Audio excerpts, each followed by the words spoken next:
عزاداری کو برپا کرنا ان مقامات کے اوپر کہ جن مقامات پہ عزاداری نہیں ہے، اور کوشش کرنا کہ عزاداری اچھے طریقے سے برپا ہو۔ ہمارے علماء کی سیرت میں آپ کو یہ نقطہ عجیب و غریب طریقے سے نظر آئے گا، جہاں کوئی مجلس پڑھنے والا نہیں وہاں پہنچ جاتے تھے، خود اثر خود کسی بھی طریقے سے محنت کر کے، مشقت کر کے، تاکہ نام امام حسین یہاں پر بھی بلند ہو، عزاداری سید الشہداء یہاں پر بھی برپا ہو۔ سخت ترین ادوار میں یہ قم کا واقعہ ہے، اور شہاب الدین مرعشی نجفی ہی نے نقل کیا ہے، جب رضا شاہ ملعون نے، یہ پہلوی جس نے عزاداری پر پابندی لگائی تھی، عمامے پر پابندی لگائی تھی، کوئی طالب علم عمامہ نہیں پہن سکتا سوائے اس کے کہ جو مجتہد ہو، صرف مجتہدین عمامہ پہن سکتے ہیں، باقی طالب علموں کا عمامہ پہننا ممنوع، تاکہ عمامے کم نظر آئے لوگوں کو۔ حجاب پر پابندی، کوئی عورت چادر نہیں اوڑھے گی، سب سر برہنہ باہر آئیں گی۔ یہ رضا شاہ نے استعماری طاقتوں کے حکم پر یہ سارے کے سارے فرامین جو ہیں نافذ کیے تھے ایران کے اندر۔ جب عزاداری پر پابندی لگی تو اب یہ اس زمانے میں پابندی لگی، پابندی پہلے سے لگی، کافی عرصے چلی یہ پابندی، اس کا دورانیہ تھوڑا نہیں رہا ہے۔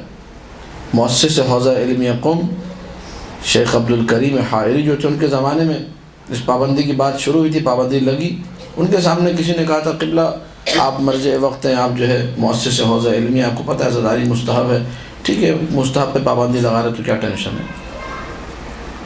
شیخ عبدالکریم حائری نے کہا یہ ایسا مستحب ہے جس میں 1000 واجب چھپے ہوئے ہیں، ہزاروں واجبات کو اس مستحب نے بچایا ہوا ہے۔ تو عزاداری کو مستحب کہنا بھی جو ہے یہ ایک حماقت اسے کہا جا سکتا ہے، یہ حماقت ہے آپ عزاداری کو مستحب کہیں۔ عزاداری نماز ولایت امیر المومنین ہے، عزاداری نماز ولایت جب بن گئی تو وہ روایتیں آپ کے ذہن میں ہونی چاہیے کہ اسلام کی بنیاد 5 چیزوں پر ہے، تو 6 چیزوں پر ہے، تو 9 چیزوں پر ہے، تو 10 چیزوں پر ہے، تو 11 چیزوں پر، مختلف روایتیں۔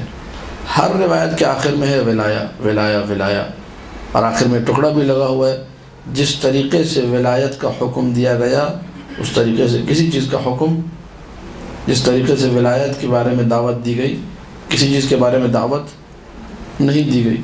تو عزاداری سے تو اظہار ولایت ہوتا ہے، اظہار محبت ہوتا ہے کہ ہم آل محمد کے چاہنے والے ہیں، لہٰذا عزاداری سید الشہداء واجب ہے، مستحب نہیں ہے۔ اب یہ کہ اس کے طریقے مختلف طریقے ہیں، ہاں ان کو آپ مستحب کہہ سکتے ہیں۔ عزاداری مودت ہے یا نہیں ہے؟ قل لا اسألکم علیہ اجرا الا المودۃ فی القربى، یہ مودت مستحب ہے یا واجب ہے؟ تو عزاداری اسی مودت کا تسلسل ہے، تو اس عنوان سے میں کہہ رہا ہوں کہ عزاداری واجب ہے۔ اب یہ کہ اس کے طریقے مختلف ہیں، کوئی جو ہے وہ ہاتھ کا ماتم کر رہا ہے، تو کوئی سر پہ ماتم کر رہا ہے، کوئی چہرے پہ ماتم کر رہا ہے، کوئی رو رہا ہے، کوئی کالے کپڑے پہن کے، کوئی کالے کپڑے دیواروں پہ لگا کے، مختلف ذریعے ان پہ آپ کہہ سکتے ہیں۔ اگر کسی نے نہیں کیا تو وہ ایک طریقہ، خاص طریقہ وہ والا مستحب تھا، لیکن اصل عزاداری، اصل دل میں غم ہونا، نفس المحموم جو ہے، جو عزادار کی جو سانس جس کو عبادت کا درجہ دیا گیا ہے، وہ محموم ہونا، وہ ہم، وہ واجب ہے، وہ غم واجب ہے۔ جب عزاداری واجب ہو گئی، ہمارے علماء نے اس کے بارے میں اہتمام عجیب دکھایا ہے۔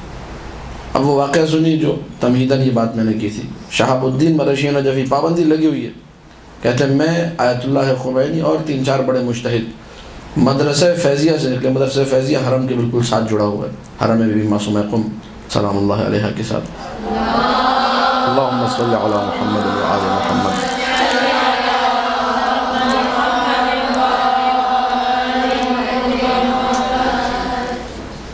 اب نکلے ہم لوگ کس چکر میں، توجہ فرمائیے، نقطہ جو میں نے عرض کیا کہ عزاداری نہیں ہو رہی ہے، عزاداری پہ پابندی لگی ہوئی ہے۔ جس شہر میں عزاداری پر پابندی ہے اس شہر میں کچھ فقیہ، آیت اللہ خمینی بھی فقیہ، شہاب الدین مرعشی نجفی بھی فقیہ، اور 3-4 اور علماء، سب فقیہ ہیں، یہ نکلے ہیں تاکہ عزاداری برپا ہو سکے۔ اور کتنے اچھے لوگ تھے جنہوں نے اس واقعے کو ذکر کیا، مردان علم در میدان عمل، میں نے پہلے بھی حوالہ دیا تھا کتاب کا، اس میں یہ واقعہ مذکور ہے۔